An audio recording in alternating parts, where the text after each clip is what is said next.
آپ صلی اللہ علیہ وآلہ وسلم نے ایک علاج بتایا ہے کہ حرص، لالچ اور طمع، اس سے جان ہی چھوٹ جائے گی۔ لیکن کیسے چھوٹے گی؟ صحیح الجامع کی روایت ہے 6189، من جعل الہموم ہما واحدا ہم المعاد، جو بندہ دنیا کی غم چھوڑ دے گا اس کو ایک ہی غم ہوگا، آخرت کیسے بہتر ہوگی۔ تو کیا ہوگا؟ کفاہ اللہ سائر ہمومی، جتنے بھی دنیا میں غم پیدا ہو سکتے ہیں اس انسان کے لیے، اللہ ذوالجلال خود ہی ان غموں کو کافی ہو جائیں گے، دور فرما دیں گے۔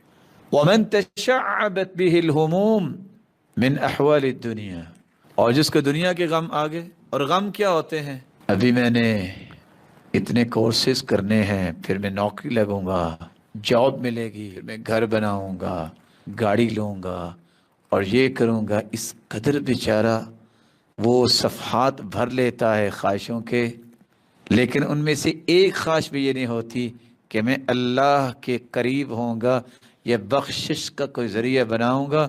جب سارے دنیا کی ہی یہ لالچ اور ہوس اور طمع کی یہ سارے کی ساری پلاننگز ہوتی ہیں، لم یبال اللہ بہ فی ای اودیتہا ہلک، وہ جہاں چاہے کسی کھائی میں گر کے مر جائے، اللہ کو ایسے انسان کی پرواہ نہیں ہوتی۔ تو اصول کیا سامنے آیا؟